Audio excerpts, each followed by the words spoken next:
Hello everyone and welcome to a new video. MC-Mura here, and today I'm going to be talking about how you can deal with higher ranking players like Masters, Grandmasters and above.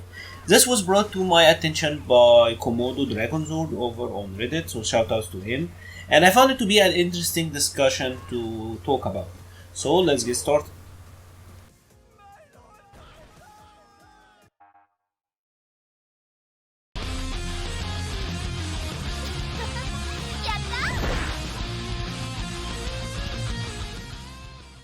Before I get to the actual gameplay tips, there are a couple of things that I wanted to bring up. And first and foremost, it is matchup experience. It goes without saying that to beat a higher ranking players who are playing with a certain characters, you need to have a good understanding of their options, what you can do versus them and what they can do versus you. And this is actually a big part of the ranking system. A good portion of the higher ranking players are grinding the game hardcore. They will have maybe 20 30k ranked games, so they have a much higher level of matchup experience than you do, just because they play a lot more. And this also brings me to my next point, and that is when you are fighting versus someone of really high rank, don't get starstruck. They are just human. Don't psych yourself when you're about to win and go like, oh my god, I'm almost beating this ultimate grandmaster. He's just human. He is just human, and there is something to be said that ranking doesn't really matter. Rank doesn't equal skill. This is actually something that I truly believe in. They are just playing, for the most part, for a good majority of these players, they are just in shape. They are in really good shape because you're playing all the time. If someone is playing daily and you're playing once every week, they are in a much better shape just because they are playing a lot more than you.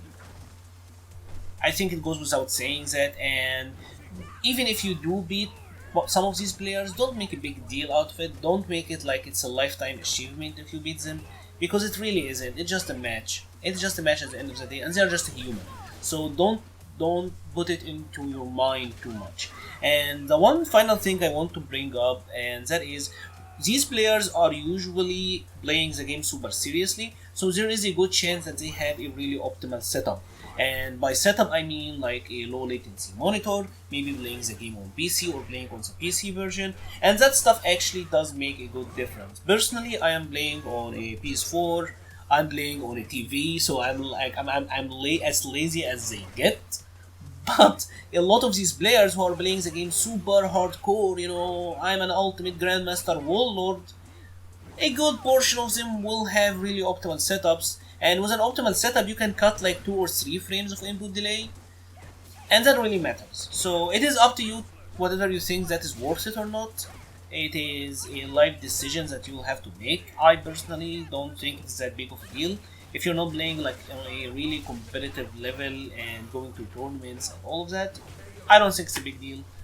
But it's up to you to decide whether it's worth it or not. And with that, let's get to some actual gameplay tips that might help you get better and a lot more optimal.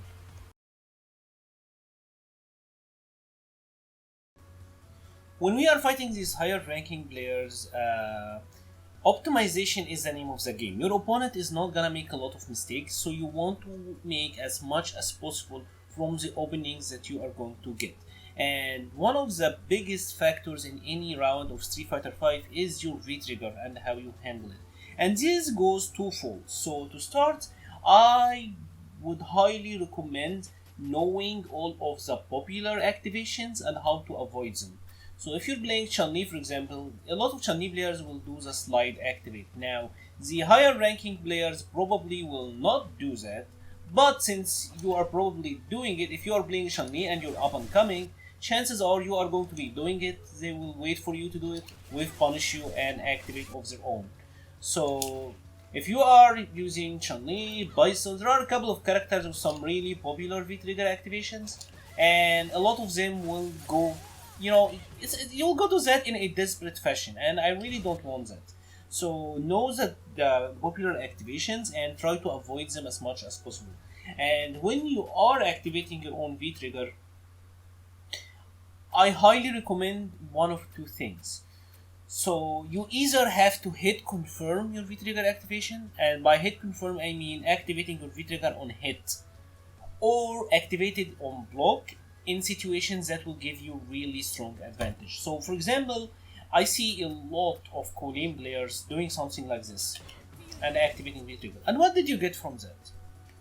You didn't really get anything. You are too far to go for a throw mix-up. Like your opponent can more just walk back and avoid everything you're doing.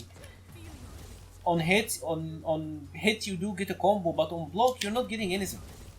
So this to me is a bad activation. To me, from something like crouching medium kick like this, you either hit confirm it, or you just don't activate on block. If I see it hit like that, yeah, I get the hit confirm.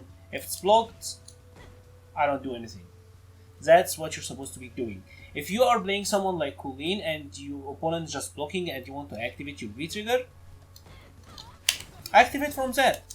Now you have a throw mix-up. At least you are point blank, you have frame advantage, and you have a throw mix-up.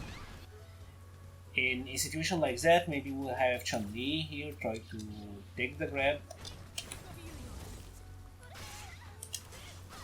And now you have a big advantage. So what I want to say is either hit confirm the V-trigger activation, or V-trigger cancel on block in situations that will give you a guaranteed mix-up.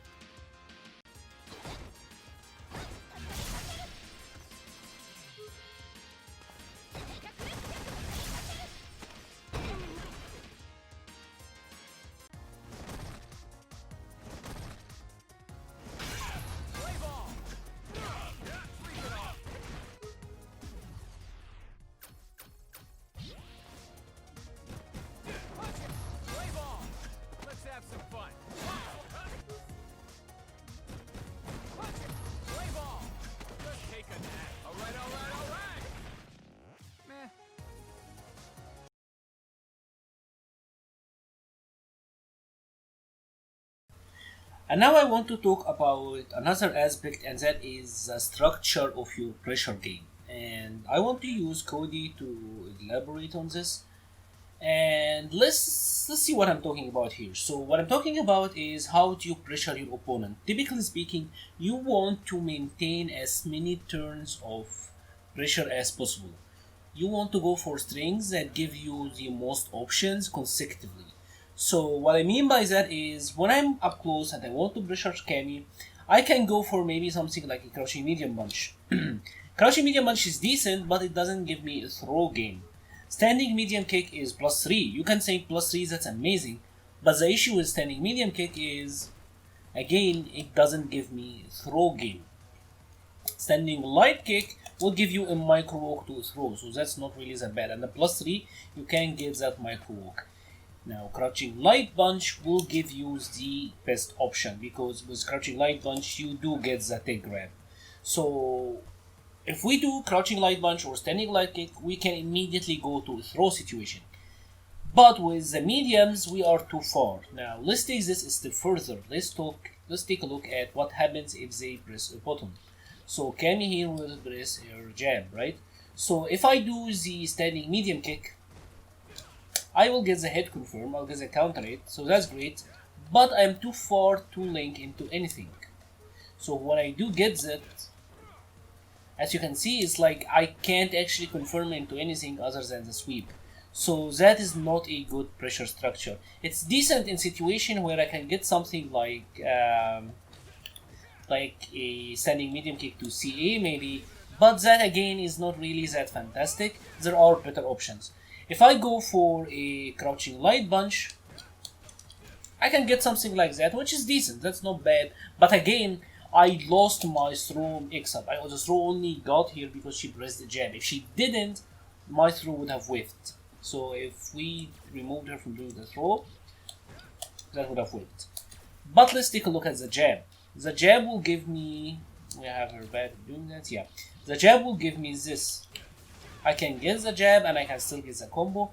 I can get the jab and get the counter hit. I can take the jab and take the throw.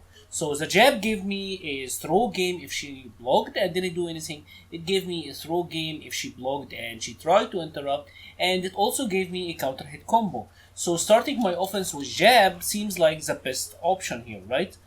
Another thing is the shimmy game. If we need Kami do a shimmy here, as you can see, even with the jab, I can still also shimmy her.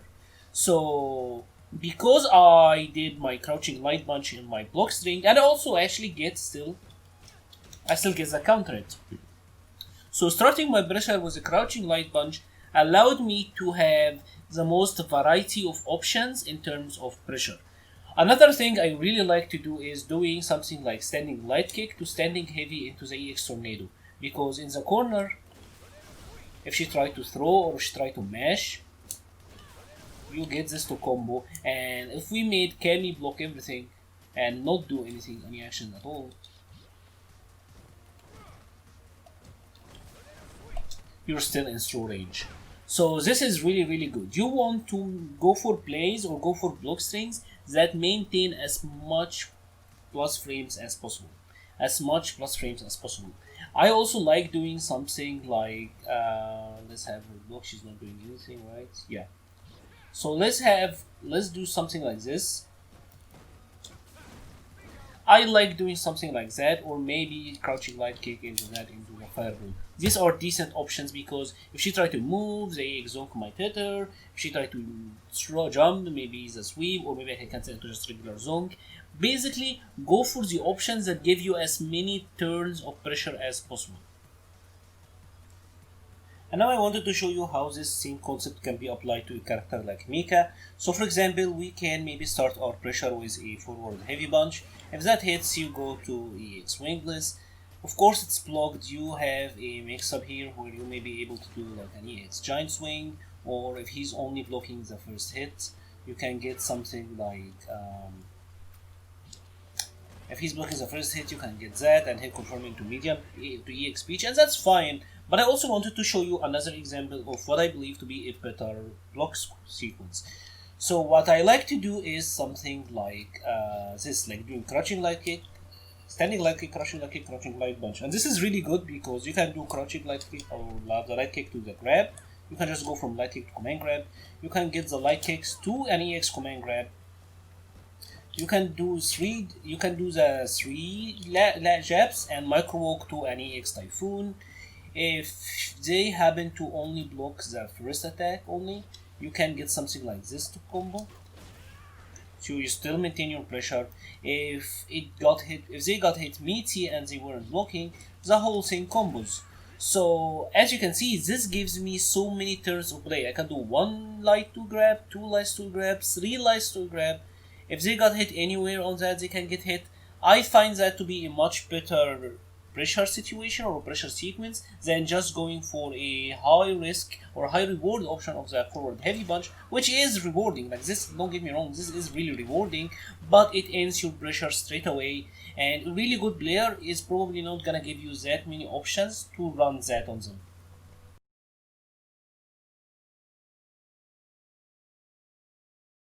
And now one final thing I wanted to talk about is situational awareness and stopping autopilot. So what I mean by that is, in some situations, if you are aware of what's going on, you will be able to put yourself in much better situations. So let me give you an example of this. Something a lot of poison players will do is a block string like that, right?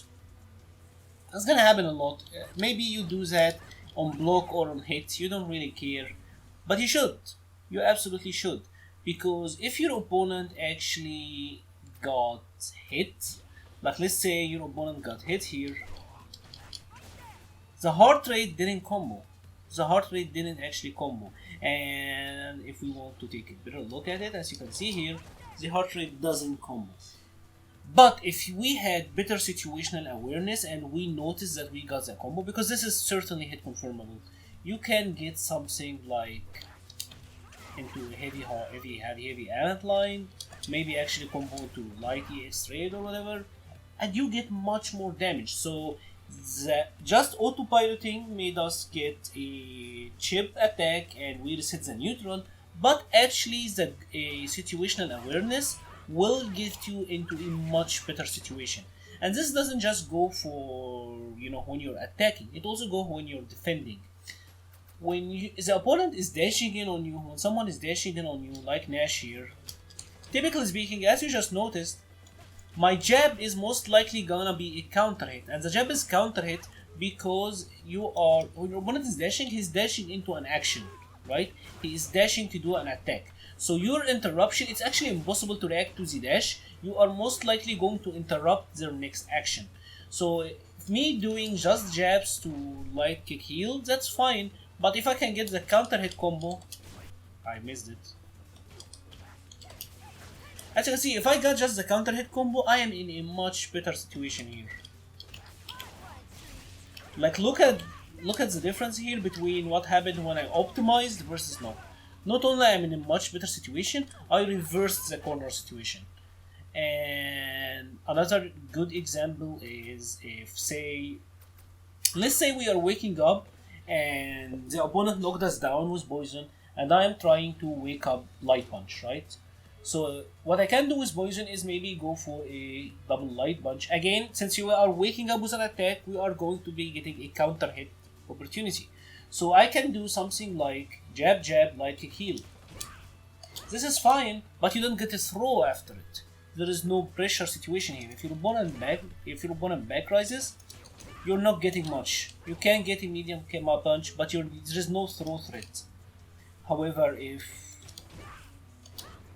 as you can see, we're out of throw range.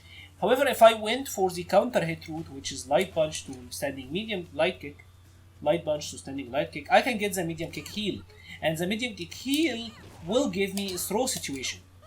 So it's a very tiny difference. It's a very tiny difference. You may think that this stuff is minuscule or it doesn't really matter, but these things actually matters a lot. It matters a lot. Being optimal on stuff like that is a big part of why the really high rank players are really high ranks. So again, of course, matchup is the key. Matchup experience is the key. But I hope that I told you like some couple of tips that can help you be optimal with your character and maximize your potential and maximize the openings that you're getting. You want to get as much out of every chance you get as possible. That's how you beat this higher ranks player. It's not about outplaying them, because someone who's really really good is unlikely to get outplayed really hard. Some rounds maybe they really mess up a lot, it happens to all of us, but they're not gonna make a lot of mistakes. And the key to beating higher ranked player is to making the most out of every chance that you get. If you enjoyed this video, please leave a like, subscribe or share, it all really helps. Thank you for watching and stay safe.